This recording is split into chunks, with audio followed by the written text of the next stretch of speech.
All right. Good afternoon, everyone. Hope you guys are doing well. As you can see, one of the small part of our group is not here. You know, he had some places to be. Um, but we're going to continue as always. The rain scared him off. Yeah, the rain prevented him from driving in today. He was a little scared.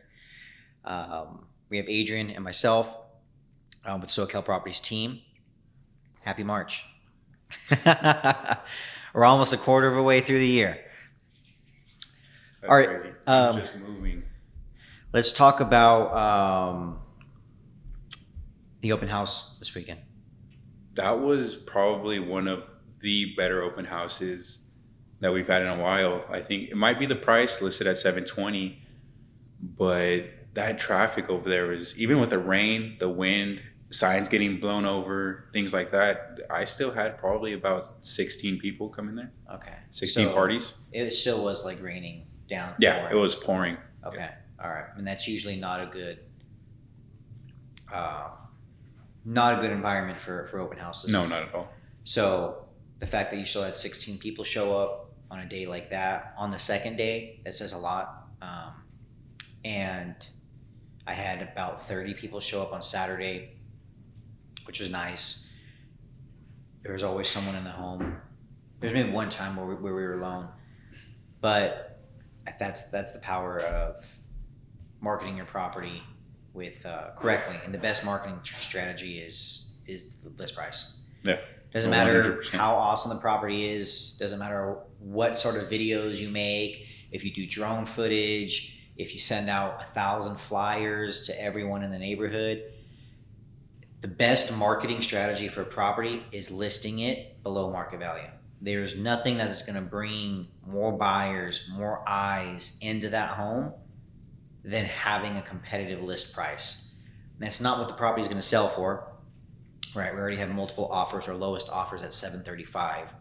It's listed for 720. I think we're going to end somewhere around 750 to 760 range. And market value for the property is probably 745. 750. So that's the power of going below market value. Yeah, I think the nearest comparable was around 750 over there. Yeah, I ran some again, and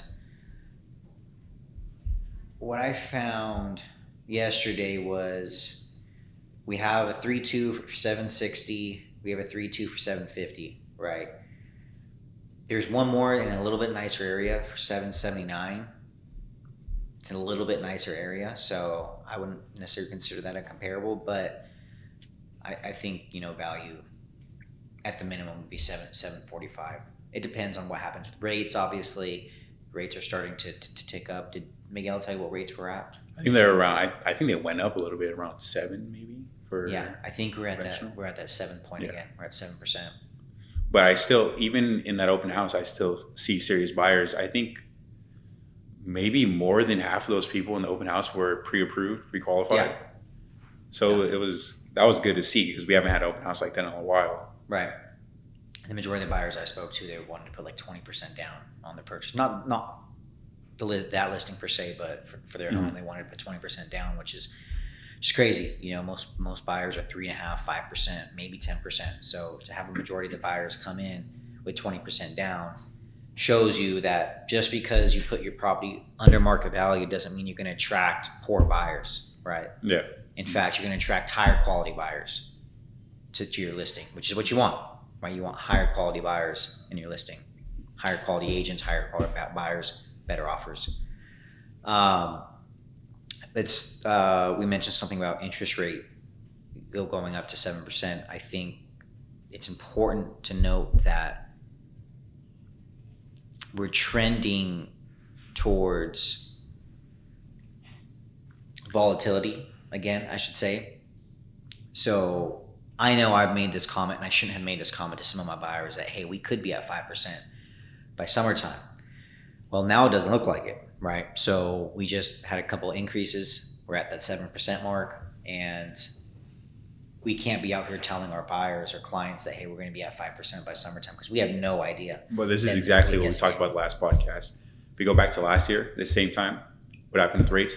Went down, and then they shot up. So maybe it could be that time of the year, but I see with the low inventory, there's still competition. There's still buyers coming in. Correct. People are still going to be competing, submitting those competing offers. So Yeah. People agents asking how many offers we have on the table. I tell them how many, and then they're still submitting offers, right? It wasn't like that when interest rates were at 8%, set high 7s, 8%. Whenever they heard there was multiple offers, buyers wanted to back out. Yep. So that part of the discussion that's happening around the market is positive, for sure. Knowing that buyers are willing to commit or willing to compete for a property with multiple offers on the table, because you don't want a situation where buyers don't want to compete, right? Because then you're not going to be able to demand, a premium price for your property that people may believe that the property's worth. Yeah.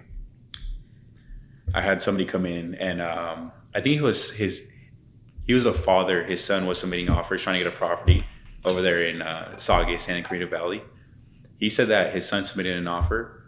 They countered him. He came back. It was like $735. The next highest offer was $740. Mm-hmm. So the agent over there put them in a bidding war. Just kept countering them back. Come to this price. Come to this price. Come to this price. So the father was like, "Yeah, my son just backed out. He didn't want to do that. There's no reason to go up in price. The home obviously wouldn't appraise for what they wanted to go up to." Right. And I just found that astonishing, especially between two people. Interest rates, how they are now. Right. The conversation about that, and I understand, right? People don't want to overpay for a property, which I completely understand, right? You don't want to go into shop for an iPhone and they tell you it's let's just say $1,000. You know it's more than that, right? And then they say, but you have to pay $1,200 to leave this phone today, right? You don't want to do that when the sticker price is $1,000, which I get. However, we're not talking about an iPhone here, right? An iPhone is something that loses value. We're talking about a property. Properties tend to gain value over time. Over a long enough period of time, you'll see property gains. Some equity, yeah. For sure. So that's the conversation that we need to have, is that, hey, yeah, you may be overpaying for a property right now, but in 6 months, and possibly as little as 6 months, the property could be worth just that much, Mm-hmm. right? So, and then in a year, 2 years, the property's worth more than that. And the real question to answer is your income increasing at that same rate? Because if it's not, if your income is not increasing at that same rate, you're going to get priced out eventually. Yeah, and then you won't ever be able to afford a home. So I know you're stuck between a rock and a hard place, but you got to take some action there. You gotta take some risk, right? One thing I do want to mention is how volatile the market is. The home price gains that we've seen, I believe let's see, where are we at with trends? Do you know what we are month to month right now? Off the top of my head, I do not. Okay. So for single family homes, this is for December, right? So these are lagging statistics. Unfortunately, by the time this video comes out, we're going to have more information. But December 2023, it looks like Los Angeles for single family homes, median price was $853. And November of 2023 was $897, right? So we saw a dip for sure. But of December 2022, the median was $799. So that year over year change is up over 6.7%, right? The month over month change is down 5%. But we know prices fluctuate throughout the year. I mean, with the seasons of the year. I don't know if that year over year change at 6.7%, that's a lot. Right, I think average, you're wanting to see around 5%. Yeah, I was going to say 4 or 5. 5% increase in property value. I don't know how much longer we could keep seeing these property value gains. The cynic in me just wants me to say, whatever comes up has to come down. Yeah. So I don't want to be Mr. Negative Nancy, but we probably should be seeing a flattening. I'm not saying this year. I don't think it would happen this year. I think it would have the potential happening next year or the year after that, a flattening in property values. So, but that's not good for anyone, right? What happens when that happens is people lose their jobs, layoffs happen, people lose their homes, and that's a negative snowballing effect that negatively impacts everyone. It only benefits a small percentage. And if you're someone that is, home prices are overvalued right now, I won't invest until most of the time, that's going to negatively impact a person like yourself. Because the people that it doesn't negatively impact aren't talking about that. They're still buying property right now. The big heavy movers and shakers. Yeah. Those investors that buy property, hold it, They've had property Exactly. forever. They have large margins, very large They margins. can take those losses and They're not still worried profit. about it. Yeah. But you should be. So get into something now while you can.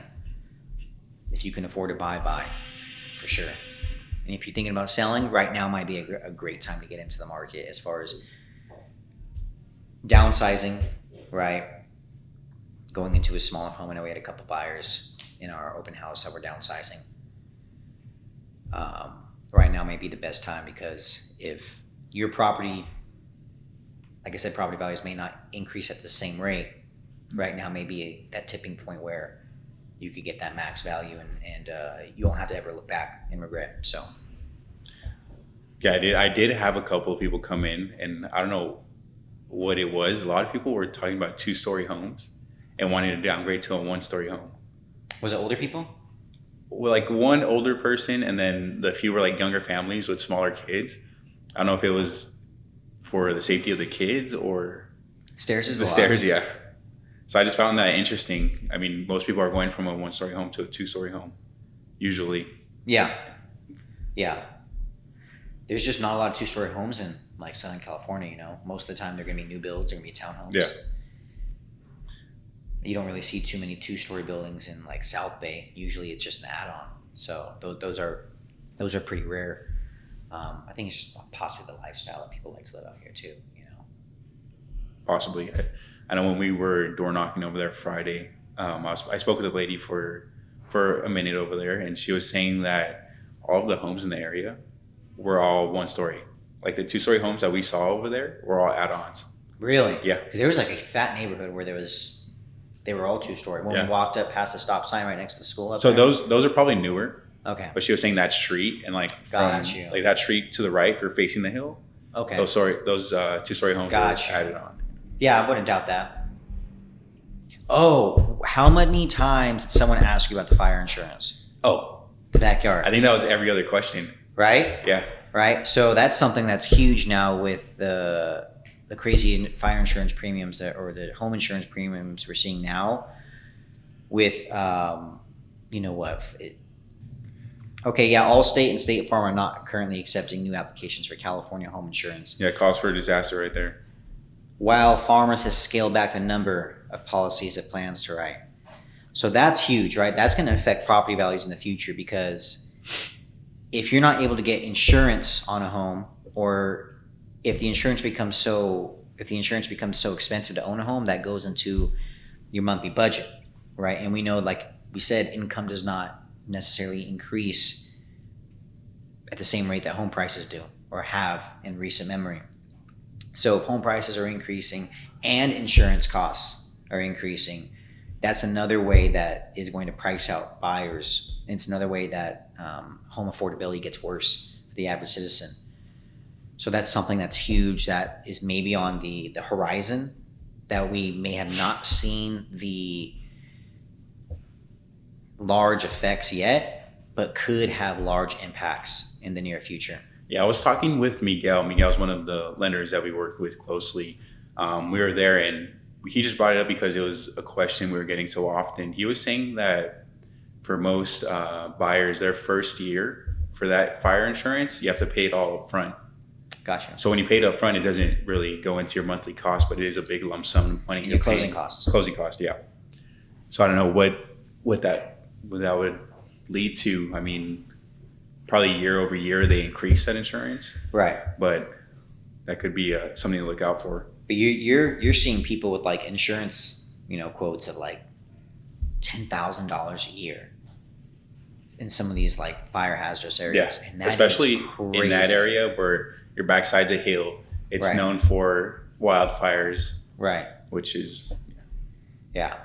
So that's something scary for home buyers in the future. Absolutely. What do we have any no open houses planned this week, Quinn? I don't think we're I gonna don't think so. I think we're gonna open up escrow here soon on that property. What are some other like headline news things that you've seen recently in regards to the real estate market here in Southern California? I'm seeing here 80% of home buyers willing to adjust plans in 2024. How do you mean? What does that mean? Okay, here we go. Nearly 8 in 10 prospective homeowners are willing to make adjustments to their home buying plans to achieve home ownership this year. This would include buying a fixer-upper, Okay. so taking on a project, buying a home with a friend or family member, Okay. borrowing from friend or family members to cover down payments, putting less than 20% down, buying a multifamily home. Buying a Okay. multifamily home would help with the mortgage, Right. of course. Buying a home with a longer work commute, buying a tiny or prefabricated home, Okay. making an all cash purchase. If buyers are worried about helping out with, needing help with down payment, I will doubt that they're going to buy all cash, right? Those don't seem like the same type of people at all when it comes to purchasing a home. Those are two different demographics for sure. As far as I think the most successful strategy, I actually had this conversation with someone in my gym last night, my jiu-jitsu gym. They were talking about how he wanted to purchase a home, right? And he doesn't know where to start. He makes around $60,000 a year, and he wants to buy a home for him and his kids. And he's even thinking about putting his brother on the loan, right, so they can move in together. Get a co-signer. Mhm. But his brother only makes like 40 grand, so together, gross income, is about 100 grand, right? And that doesn't include the debt that they have. Their FICO score is going to increase their payment, right? And what I was telling him is that, hey, you know what? Maybe if you're okay with buying a condo, I think I could do that for you. But it's going to get pricey as soon as you get a 3-bedroom for a room for your kid, for you, and then for your brother. So that could get pricey real fast. And, after the conversation, progressed for 5-10 minutes, I told him, maybe we should go the long way of home ownership, and that's getting you a rental property first, right? Building off that rental property, turning that profit, adding that to your income Yeah. to increase your purchase price amount, right? Because you could add that income to your already W-2 job income to increase how much money you make every single year, and that'll increase your pre-approval amount. Well, that could be the same as going into a multifamily, buying a multifamily, Right. proving you're going to rent that property out for X amount of money, and that also going into how much you can afford, Right. because it'll help cover your mortgage payment. Right. The only issue with that, though, is The No. risk of vacancy. the risk of vacancy, obviously, but you have that with purchasing rental property somewhere else. I was telling him to purchase rental property out of state, right? He had like a cousin that was a real estate agent in Missouri, and he had been trying to get him to invest in property. So I was like, dude, that sounds like a great idea, right? Get a few out there. But at least here in Southern California, when multifamily units come on the market, there's a reason why it's on the market, Yeah. right? Yeah. Tenants aren't paying, or they're paying far below market rents, or it's a rundown property, right? And if it's none of those three things, if it's like a duplex, triplex that's been recently remodeled, that's vacant, it's not going to be affordable for someone who's hoping to take that longer route to home ownership, at least here in Southern California. There's just so much demand for those type of properties that most of the people that buy those are investors. Yeah, you see that a lot. Have those margins. Over in Los Angeles, near where I live, like Highland Park. There's one in Echo Park, which is right down the street by Dodger Stadium. It's a duplex, 2-bedroom, 1 bath. And I think the list price was like 1.4. Yeah. So you're not going to be able to cover those margins with, No. say for a 2-1, you could probably get a little over 2,800 in rent, Right. which won't really affect that mortgage payment. Right. Right. So the properties, the multifamily units that are on the market in Los Angeles, in Southern California in general, there's usually a reason why it's on the market. Because if it's making someone money, why are you going to sell it? Right. Yeah. Oh, yeah. Why are you even going to consider selling the property? Especially with capital gains tax here in California, it's crazy. They might as well sell and then 1031 exchange it, but it's hard to find that next property and take that risk of finding the next property if you have something that's building for you right then and there. What was another thing that buyers are looking to do? Change? Buying with a longer work commute. A longer work commute. We saw that a lot during COVID, right? A lot of people purchased because of remote work. Yeah. And I think remote work is dying. You're seeing, I forgot the article that I saw. Was it with Tesla? and how they're making they had all their employees work remote, bringing them back into the office. Some people didn't like the concept of that. Well, it was like, no, the article I saw was talking about how someone was mentioning, oh, we'll do, you come in the office like 1 day a week. And then like a month later, it was 2 days a week. 2 days a week, yeah. And then 3 days a week. Bring them back. And 4 days. Sorry, we're going to come back to Domino 5, effect, yeah. We're going to come back eventually. It's going to happen, right? Sooner or later, it's going to happen. So I don't think remote work is sustainable for a majority of people. Most people don't have the capability to work remotely. Even us, we could work remotely, but it's all about going to view property, going into properties, right? That's not really remote. You're out and about driving. Yeah. You don't necessarily have to be in the office all the time, but you got to be in the field working. So it's not like you're just at your home. So we got to be close to the properties that we're selling. Otherwise, it's a real drain on us. For an example, so I don't know, man. Especially here in Southern California, commutes are already long because of how much traffic is down here. I don't think we're going to be seeing someone that like works in South Bay wanting to buy a property in San Bernardino. Yeah, no way. That's an hour and a half drive one way. Especially with traffic. Yeah, it's 2 hours going back. In the evening, that's going to be a minimum of 2 hours. So, what, 3.5 hours a minimum? Just driving. Just driving? Yeah. And I think my commute's far. I would rather rent. I would rather rent. I mean, honestly, right now, it's probably cheaper to rent than it is to buy. That's good. You should look that up. Because we know rental rates are dropping like all of last year. There's too much inventory for renters or rental units on the market. All right, here. 0% of Los Angeles homes cheaper to buy than rent. 0% of Los Angeles. 0%. Say that again. 0% of Los Angeles homes are cheaper to buy than rent. Okay, so it's cheaper to rent. So it's cheaper to rent, 100% in Los Angeles. You surprised, Lucky? No, can you say it again?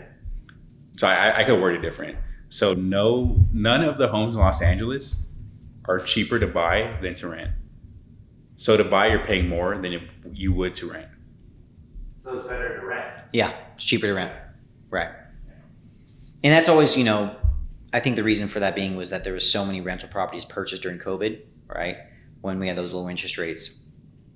So everyone was just like, let's get a rental property. Let's get an Airbnb. Let's get, some units, whatever, some doors in our portfolio. Yeah, like 3% interest rate, paying like a $3,000, anywhere from $2,500 to $3,000 monthly payment. Right. So easy coverage. There was just too much inventory on the market.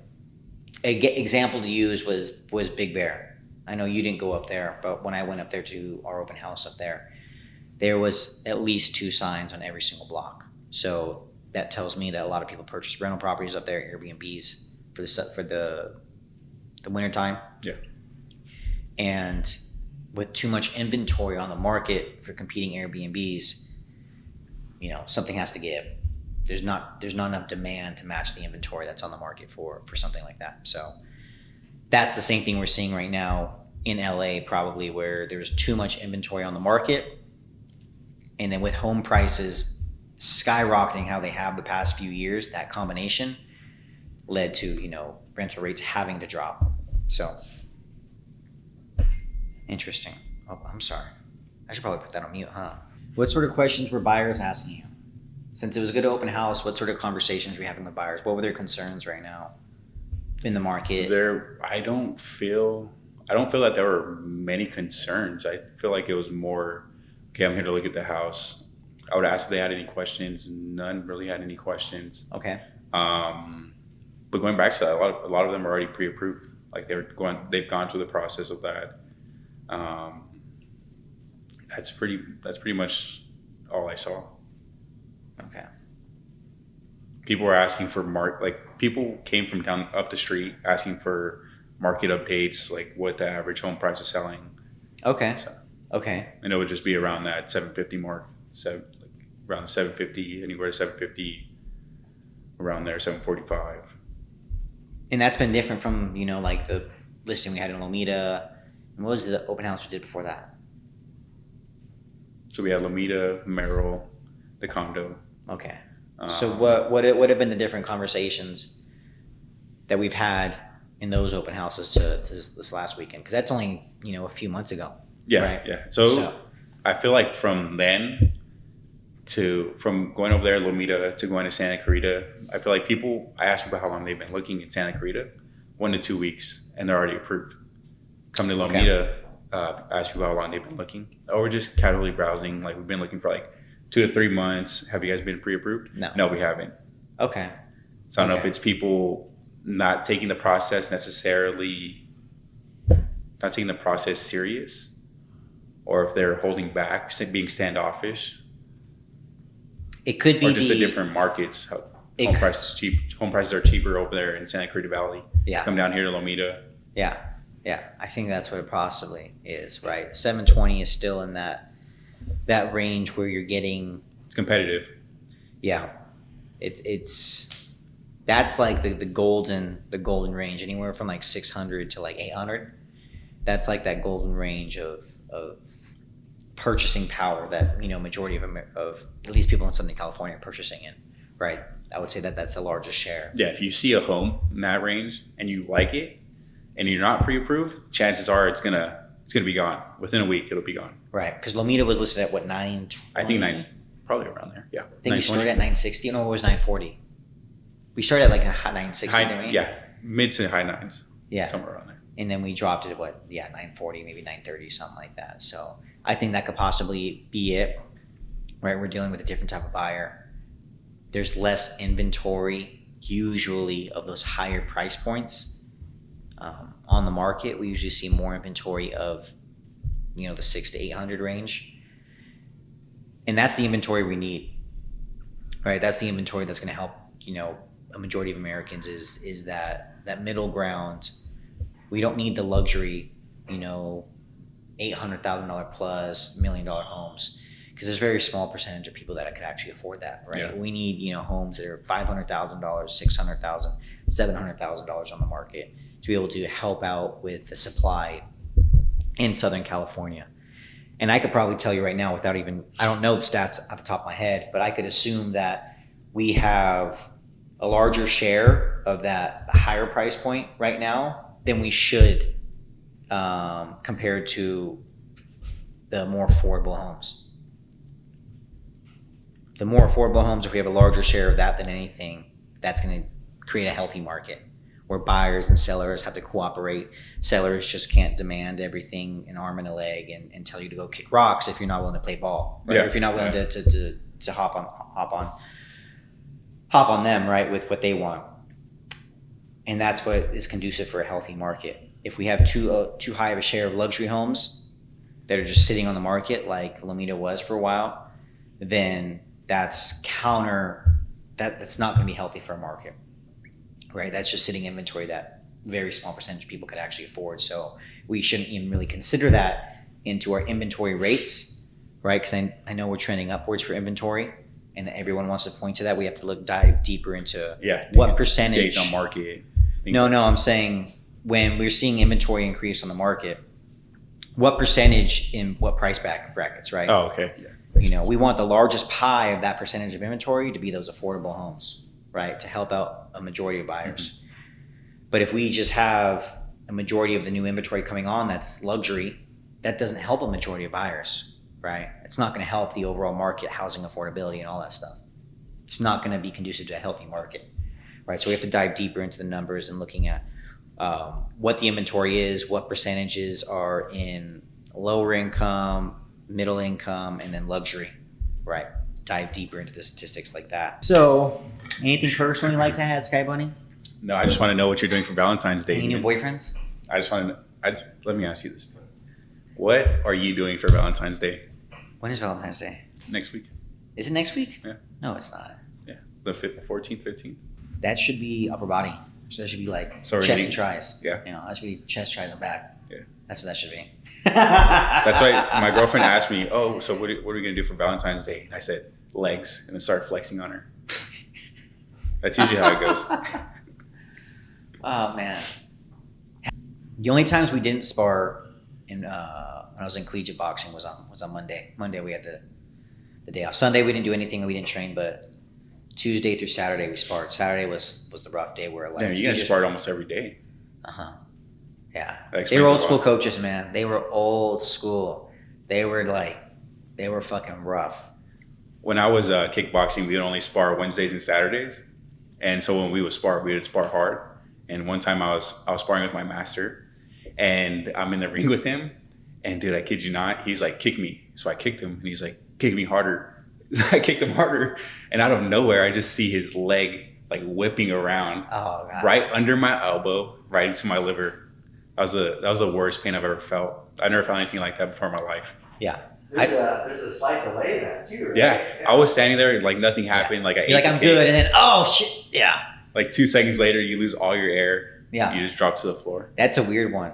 Yeah, those like liver shots, those body shots are always weird. I'd way rather take, you know, a headshot than like a nice body shot or even a leg kick. Like if you get like a Clean good leg kick on the side of your quad where it's like real meaty and someone angles that thing down, that is one of the most painful things. Especially like right around your IT band right there. Yeah, that's what I'm saying. That is rough. Yeah, you can't walk right for like at least 2 days. You know, you're just limping around. That's the beauty of it though. That's what you do. It makes you realize when you're actually sparring, like, damn, dude, these pro fighters do this like all Yeah. the time. And they're in there with no shin pads, just gloves. That's it, and cups. That's the next level of respect. You know, once you get in there and you start sparring and hitting, you're like, oh shoot. Like, Yeah, These guys really do this. Yeah. Yeah. yeah, absolutely. You know, and you're like, oh, you know, I could do that. You know, I could go pro. And then you go do it for a couple weeks. You're like, yeah, there's no way. Yeah. So you get kicked in your forearm. Your Yeah. forearm's like dented. There's no way. Yeah, respect to those guys. Are there any good fights coming up? Oh, there's Ilya Taporia. Oh yeah, Volkanovski, Sean O'Malley. That's and Cheeto next Vera. weekend, huh? I think so. In Anaheim. Anaheim, I wonder how much those tickets are. probably expensive. Yeah. Crazy. Speaking from outside the ring, right? Talking crap about fighters, we get a lot of hate as agents. Like this dude, just random conversation, right, on Instagram. I had a comment on a post. You know, it's not bad. You know, it's never good to comment on a post. Wait, before he says this story, I've came across multiple posts where Gabe is going in on somebody. Somebody's going in on him, and then he just claps back like 10 times harder, and it's the funniest thing to read. It's your greatest weapon is your mind. All right. I forgot what it was. It was this dude talking about the hypocrisy of the Super Bowl, of how Taylor Swift is flying back and forth, right, on a jet, private CO2 jet. emissions. Right. And Fox News commented on it, and some dude said, oh, it's pretty hilarious that Fox News, you know, in their hypocrisy, now they care about carbon emissions, right? And in this dude's bio, he had morality is subjective. And so I commented, I'm like, dude, remember, morality is subjective. It's in your bio, right? You know, a little jab at him, right? And he goes like, oh, I would think that a realtor would, getting to the point of this, right? I would think that a realtor would believe the same thing. And I go, I don't, but I could see that you obviously believe the worst in people, all right? You obviously believe the worst in people based off their profession. You know, I hope you don't stop at this postmodern, you know, philosophy that is regressive in nature, on the traditional values that we built over years and years of civilization to get to a point, and they want us to regress some of the values that we have, whether it's you know, having a family unit to raise children, right? Things of that sort of nature, that have obviously worked throughout centuries to bring us to the point we are today, because we wouldn't be where we are without, you know, the nuclear family and having those pillars to rely upon in our society, right? We see the success in the Western nations, and it's mostly because things like that. But, you know, for someone that wants to talk crap about a realtor and say that, you know, we're useless and we're just out for, you know, the money, our business is based on referrals, right? And if we're doing a bad job, we're not going to get referrals, right? If someone has a bad experience buying a home or selling a home, you know, they're not going to use that agent ever again. And it behooves us to put our clients' interests first, right? I would love to do another open house on my listing. You get another 30 people in, or 45 people total in a weekend to put in the database. That would be awesome for me and my business. Absolutely. But it's against my clients. You're doing them a disservice by Exactly. keeping on the market longer. Yeah, exactly. Might as well, try to accept an offer for this weekend. And I would like to say that's how a majority of agents think. I would say a majority of agents think like that, right? A very small minority don't think that way, and they are. But that's in every industry. Doctors, lawyers, there's everything. You could build your own home, but why would you? You could sell your home. Why would you? Buy a home yourself. Why would you? That was a random offshoot, but Yeah, I was gonna say, dude, where were you going with that? so we're important. Our jobs matter. So is that where they're making? It started in Illinois, right? I think it started in Illinois. Is the lawsuits? It's the National Association of Realtor, Maybe National like Association Philadelphia of or something. Realtors, something like that. I think it was Illinois. I think it happened in Texas now too. There's another lawsuit in Texas, and these are massive lawsuits, like billions of dollars, if I'm not mistaken, right? Very important. But it says in the contracts that commission is negotiable. It does. It says in there. You don't have to pay the buyer agent commission. You don't. And the buyer agents can ask their clients. There's forms on our database and Zip forms that say, hey, it's the buyer agent contract. You agree that I'll represent you. You'll not get represented by another agent, and then I'll get paid either this dollar amount or this percentage of the purchase price. We have things in place here. So again, right? So you're right. That does connect to like the negative Nancy people that want to talk crap about realtors, and we're all in it for a dollar. That's a nice prompt right there, Lucky. Commissions are negotiable, and they are always going to be negotiable, and they always were negotiable. So to bring this up now, just because you had a bad experience with a realtor, honestly, that's on you. Yeah. That's on you, the client. That's on you, the buyer or the seller, for not doing your due diligence and signing with the first person that came up to your door. That's not our fault. That's your fault. It's one of the most important financial decisions in your life. If you have heart cancer, you have a brain tumor, are you going to go to one doctor? Or are you going to go to as many as you can? A second opinion would be the best bet. So That's not on us. You got to go get different opinions. I tell all my clients that you should get a different opinion. When we're shopping for buyers, we shop now with multiple lenders, right? Yeah, it goes back to like our script. We're not even too sure if it would make sense for you to work with us. Maybe your goals aren't Something I can accomplish. Yeah, something we can help out with. Yeah. So Yeah. I think just being honest Because if your goal is to pay like the lowest amount of commission, I'm sorry, I can't help we're you. not for you. Yeah. I can't help you. If that's your most important thing that you want to pay agents the least amount of money, your best bet is going to be a for sale by owner. Because if you have some preconceived notion that we're all evil and you only pay a buyer agent commission to a buyer's agent that brings you a buyer at 2%, because you can't stand agents, just like some people can't stand lawyers for some reason, right? Some generalization, some stereotype, prejudice. That's exactly what that is.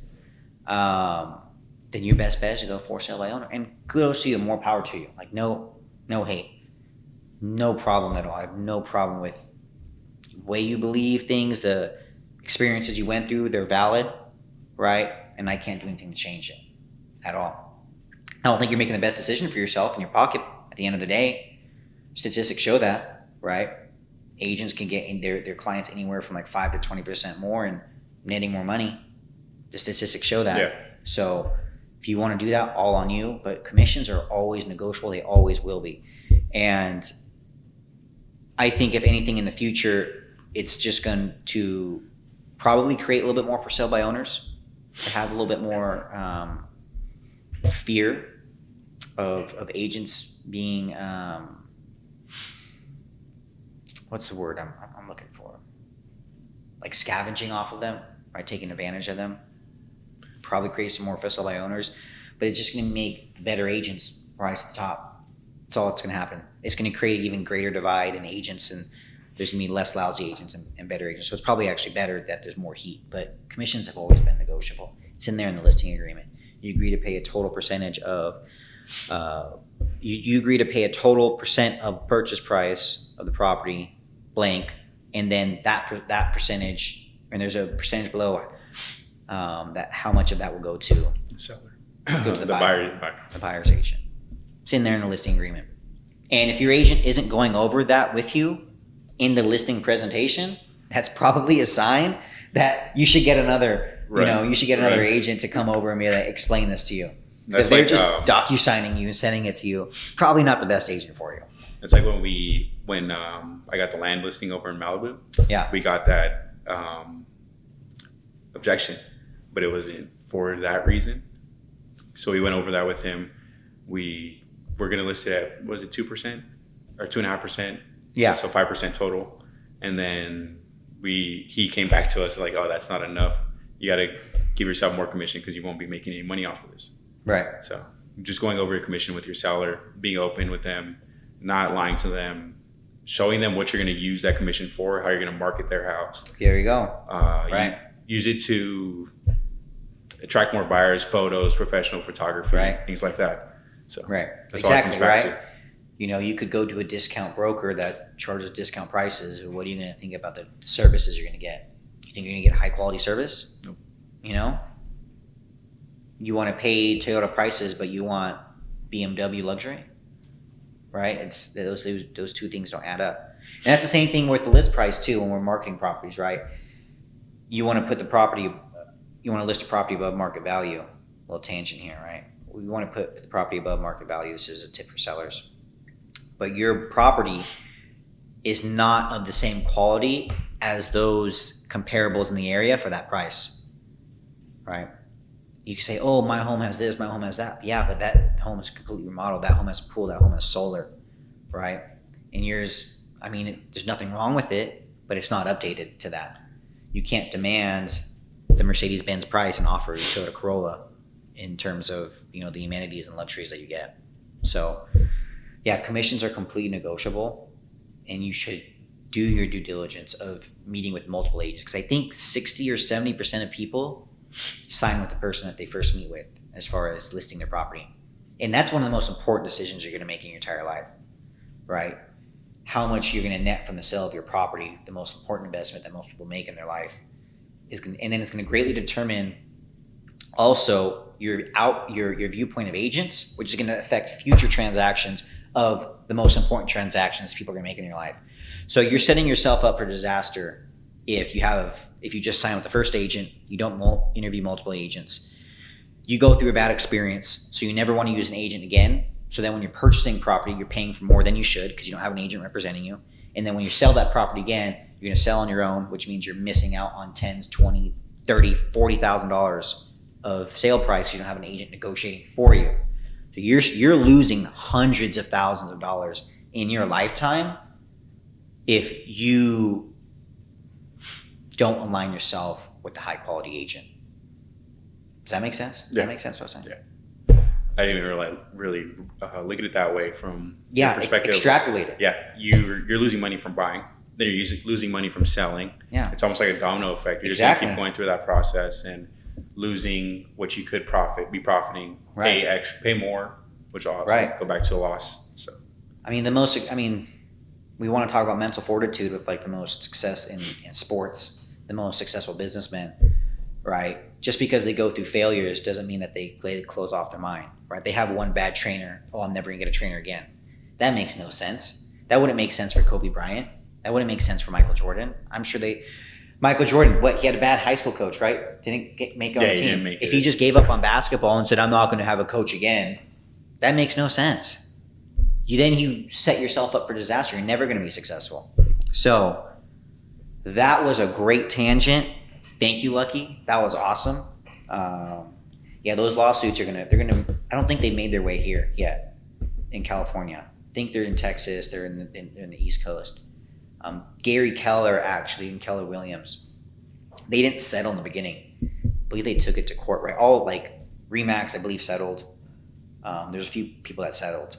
in the beginning, right? They're just like, we're not going to go into this. But Gary Keller went in and said, no, we're going to fight on behalf of agents. And he paid the same exact amount as what he was going to pay if he probably settled at, in the middle of the trial or at the end of the trial. And then you can't sue him again now. Can't, he's safe. So he got a dub. He's walking away winning. I know he's paying millions of dollars, but he's walking away winning because he can't sue him again now. Yeah, I'm surprised we haven't heard more of that like on national news, You see him only like on our end, like on real estate articles and stuff. You don't see it as national news. And this is a multi-billion-dollar industry. One of the most important industries in the entire world, the United States, residential market. Because what we saw with 2008, if this goes down, the whole world goes down. So it's important for everyone's pocketbooks, even if you don't believe in, owning property. You don't think it's a good idea. You think it's a waste of money. It affects your daily life, for sure. Because where this goes, the other economies follow. Thank you, guys. Episode number, next one. what was that? Number 3. Episode number 3. Thank you guys for joining us. Signing off. Signing off. Thank you, Jamie. Oh, I'm sorry, Lucky.